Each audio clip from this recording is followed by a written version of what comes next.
오늘은 마태복음 5장 7절에서 9절에 마음이 청결한 자라는 제목으로 은혜받고자 합니다. 마음이 청결하다는 것은 마음에 불순물이 없이 금이나 은처럼 재련되어 깨끗한 상태를 말합니다. 여기서 두 가지 면에서 재련된 상태를 말하는데, 하나는 삶의 고난을 통하여 욕심이 없는 상태를 말하고, 다른 하나는 성령의 불로 마음이 재련된 상태를 말하고 있습니다. 그 결과 마음의 불순물이 제거되었다는 뜻입니다. 그럼 사람 마음속에 불순물이라는 무엇이겠습니까? 보통 우리는 죄라고 쉽게 생각을 하고 있습니다. 그러나 그보다 더 근본적인 답이 있는데, 그것은 사람의 존엄성과 의지력이 부재될 때에 일어나는 삶의 현상을 두고 말하고 있습니다. 사람들은 살면서 당하는 수많은 고통과 고난을 통해서 결국 인간의 존엄성과 의지를 상실한다는 것입니다. 즉, 죽지 못해 사는 존재가 될 때 그것이 가장 바람직하지 못한 불순물이라는 것입니다. 우리가 다 잘 아는 해밍웨이의 바다와 노인은 그것을 치밀하게 다루어서 쓴 소설입니다. 산티아고라는 노인은 84일 동안 고기 한 마리 잡지 못한 불운한 노인으로 여길 때, 그는 마지막이라는 각오로 바다에 홀로 나가서 거대한 마를린이란 고기를 낚아서 악전 고투 끝에 배에 묶어서 오는데, 지친 몸으로 항구에 도착했을 때는 상어떼가 악랄하게 달기들어 그 큰 고기를 다 뜯어먹고 말았습니다. 그러나 마을 사람들은 그의 배에 묶여 있는 거대한 고기의 뼈를 보고 놀랐습니다. 그가 이 작품으로 퓨리처상을 받고 노벨상을 받은 것은 인간은 실패할지라도 인간의 존엄성과 의지에는 실패가 없다는 것을 설파하면서 많은 세상 사람들에게 큰 공감을 던져주었습니다. 신앙인들의 오해는 하나님은 인간을 죄인으로 낙인찍어 인간의 존엄성을 버려야 한다고 너무 쉽게 말하고 있습니다. 그러나 그렇지 않습니다. 하나님은 인간의 존엄성과 의지를 세우기 위하여 이 땅에 오셨다는 것입니다. 신앙인들은 믿음이라는 것을 너무 쉽게 정의하고 오해합니다. 그러나 오늘 본문에서 마음이 청결한 자라는 그 의미는 인간의 존엄성과 의지를 지닌 사람을 두고 말합니다. 그래서 오늘 이 청결한 자라는 제목으로 은혜받고자 합니다. 첫 번째, 마음이 청결한 자는 인간의 존엄성을 지키는 자입니다. 여러분들이 다 잘 아시는 욥기 1장 21절에서 22절 말씀에 보면 이르시되 모태에서 알몸으로 나왔은즉 또한 알몸이 그리로 돌아갈지어라. 주신 이도 여호와시오 거두신 이도 여호와시오니 여호와의 이름이 찬송을 받을지니이다 하고, 이의 모든 일에 욥이 범죄하지 아니하고 하나님을 향하여 원망하지 아니하니라. 욥이 가진 것 다 잃은 후에 그의 고백은 위대한 신앙의 모습을 그리려는 단순한 성서문학적 작품이 아닙니다. 이 작품이 해밍웨이를 능가하는 깊은 진리는 인간의 존엄성은 소유물이나 건강이나 우신을 다 잃어도 나와 함께 한다는 것인데, 이것이 사람 속에 있는 하나님의 형상이라는 것입니다. 친구들이 자기를 철저하게 모욕해도 이 형상은 버릴 수 없고 하나님의 형상이기 때문에 아무도 가져갈 수도 없다는 말입니다. 이것을 잘 대변해 주는 말씀이 욥기 19장 25절에서 26절 말씀에 있습니다.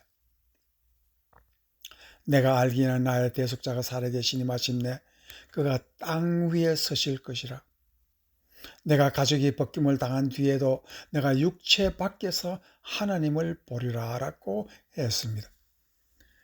이 위대한 선언문은 그리스도를 말하고 그가 우리의 뭉개진 인간의 존엄성을 다시 찾아주시려고 내가 죽어 무덤에서도 살이 다 썩어 없어졌어도 내가 하나님을 볼 것이라고 말하고 있습니다. 이러한 면에서 욥기는 단순한 문학서가 아니라 인간의 영원한 가치성을 살리는 등불이라고 할 수가 있습니다. 어떠한 고난을 당해도 존엄성을 잃지 말라는 하늘의 명령이 기록되어 있다는 뜻입니다. 이러한 면에서 요압이 다시 이전의 복을 2배로 받은 것은 인간의 존엄성을 잃지 않는 자를 위하여 하나님은 외면치 아니하시고 하나님께서 그들에게 보이신다는 뜻입니다. 여기서 믿음이란 인간의 가치성을 죄라는 망치로 깨는 것이 아니라 회복하여 위대한 존재로 거듭나게 만드신다는 뜻입니다. 왜 겨자씨만한 믿음이 큰 나무로 자랄까요? 겨자씨만한 존엄성이라도 지키면 하나님은 그 의지를 꺾지 않고 하나님의 형상을 길러서 신의 성품에 이르게 한다는 뜻입니다. 그래서 믿음의 신은 인간의 존엄성을 회복한다는 뜻입니다. 믿음은 가치성을 잃어버린 인간의 내면을 다시 세우는 힘이며 고난, 실패, 죄책감, 상실이라는 것은 인간의 정체성을 많이 흐리게 합니다. 믿음은 그 흐려진 자리를 다시 밝히는 빛입니다. 믿음은 이렇게 말합니다. 너는 실패보다 위대하고 너는 죄보다 깊고 높으며 너의 상실은 고귀하다. 너는 고난 속에도 하나님이 부르시는 존재라고 말하는 것입니다. 그래서 요한복음 5장 5절에서 9절 말씀해 보면 거기 38해 된 병자가 있더라. 예수께서 그 누우신 것을 보시고 병이 벌써 오래된 줄 아시고 이르시되 네가 낫고자 하느냐? 병자가 대답하되 주여 물이 움직일 때 나를 못에 넣어주는 사람이 없어 내가 가는 동안에 다른 사람이 먼저 내려가니이다. 예수께서 이르시되 일어나 네 자리를 들고 걸어가라 하시니 그 사람이 곧 나와서 자리를 들고 걸어가니라. 여기서 예수는 38년 동안 수족을 쓰지 못하는 사람에게 네가 낫고자 하느냐고 물으시고 있습니다. 왜 뻔한 질문을 하실까요? 하나님이라도 인간의 의사와 의지를 조금이라도 무시하거나 손상하지 않겠다는 뜻입니다. 그리고 지금까지 가정이나 사회나 하늘의 천사들에게조차 버림받은 인간의 존성을 이제 치료하러 오셨다는 뜻입니다. 예수님은 병을 고치시는 것보다 더 중요한 것은 인간의 가치성과 의지를 더 중요하게 보시고 물으시는 것입니다. 그런 정체성의 불구된 형상을 회복하여 다시 걷게 하고 예수님을 알게 하고 인간의 회복성을 다시 만드는 것이 믿음이라는 것을 말하고 있습니다. 그래서 마태복음 9장 1절에서 5절 말씀에는 다음과 같이 기록되어 있습니다. 예수께서 배에 오르사 건너가 본 동네에 이르시니 이 본 동네는 가버나움을 말하고 있습니다. 침상에 누운 중풍병자를 사람들이 데리고 오거늘 예수께서 그들의 믿음을 보시고 중풍병자에게 이르시되 작은 자야 안심하라. 네 죄 사함을 받았느니라. 어떤 서기관들이 속으로 이르되 이 사람이 신성을 모독하도다. 예수께서 그 생각을 아시고 이르시되 너희가 어찌하여 마음에 악한 생각을 하느냐. 네 죄 사함을 받았느니라 하는 말과 일어나 걸어가라 하는 말 중에 어느 것이 쉽겠느냐. 여기서 서기관들은 인간 인격성에 죄성이라는 딱지를 붙이지만 예수님은 그들의 믿음을 보고 그들의 죄를 사하셨다 합니다. 이때 그들의 믿음이란 예수님에 대한 믿음이겠지만 다른 한편으로는 그들은 한 사람의 생명의 가치성과 그 의지를 마지막 겨자씨만큼이라도 남아있는 것을 살리려고 결사적인 노력하는 것을 보았다는 뜻입니다. 예수님은 이 모습을 보고 그들을 칭찬하시고 또 죄를 사하여 주셨습니다.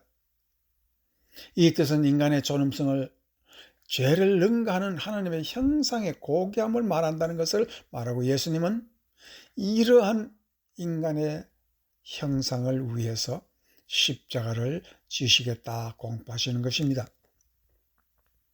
서기관들은 예수님의 이러한 깊은 가르침을 상상조차도 할 수 없었지만 중풍병자가 일어나서 걷는 것을 보고 할 말을 잃어버린 것입니다. 이러한 사건으로 마음의 청결함이란 사람 속에 하나님의 형상이라는 원초적인 인간 존엄성을 회복하고 살리는 것입니다. 그리고 그 결과는 하나님의 자신을 환하게 인간에게 깨달음을 주신다는 것입니다.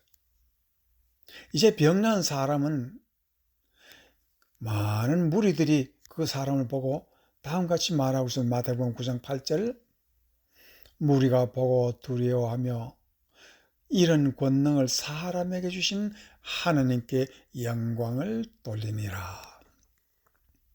이 말이 무엇이겠습니까? 고칠 수 없는 불구의 몸을 고치고 고칠 수 없이 상하고 깨어진 인간의 가치성을 지키게 하신 하나님을 찬양하는 무리는 과연 무엇을 보았다는 것입니까? 그들은 여기서 예수 그리스도의 그 사랑과 은혜를 보고 하나님을 보았다는 것입니다. 이것이 청결한 마음이라고 말하는 것입니다. 시편 147장 3절에는 상심한 자들을 고치시며 그들의 상처를 싸매시는도다 라는 말이 있습니다. 이 말은 히브리 원어에서는 주님은 인간의 상한 심령, 즉 우리의 모든 의지와 자존심을 고치시고 상처난 가치성을 싸매어 주신다는 뜻입니다. 이것이 주님이 이 땅에 오신 목적이라는 것입니다. 그가 왜 사람을 위하여 십자가를 지시고 자신을 죄인처럼 상하게 하셨는가를 말하고자 하는 것입니다. 그래서 주님은 마태복음 12장 17절에서 21절 말씀에서 이는 선지자 이사야를 통하여 말씀하신 바 보라, 내가 택한 종 곧 내 마음에 기뻐하는 바 내가 사랑하는 자로다. 내가 내 영을 그에게 줄 터이니 그가 심판을 이방에 알게 하리라. 그는 다투지도 아니하며 들레지도 아니하리니 아무도 길에서 그 소리를 듣지 못하리라. 상한 갈대를 꺾지 아니하며 꺼져가는 심지를 끄지 아니하기를 심판하여 이길 때까지 하리니 또한 이방인들이 그의 이름을 바라리라 함을 이루려 하심이라고 말을 하고 있습니다. 사탄 마귀가 원하는 세상은 인간의 존엄성을 땅에 내리쳐서 산산히 부숴버리고 인간의 삶의 의지를 밟아서 짐승보다도 못한 모습으로 비천하게 만드는 것입니다. 그러나 예수님은 그런 상처나고 아픈 인간의 마음을 보듬고 싸매고 고쳐 욥이 회복한 인간의 존엄성을 다시 찾아주고자 하시는 것입니다. 그래서 하나님을 모르는 이방인과 같은 해밍웨이도 인간 존중을 알고 말하고 있는 것입니다. 그러므로 마음이 청결한 죄 없이 깨끗한 사람이 아니라 하나님의 형상인 인간 가치성을 지키고 이웃의 생명을 살리려고 할 때 예수님이 가장 기뻐하신다는 뜻입니다. 이러한 축복을 받는 여러분 되시기를 축원합니다.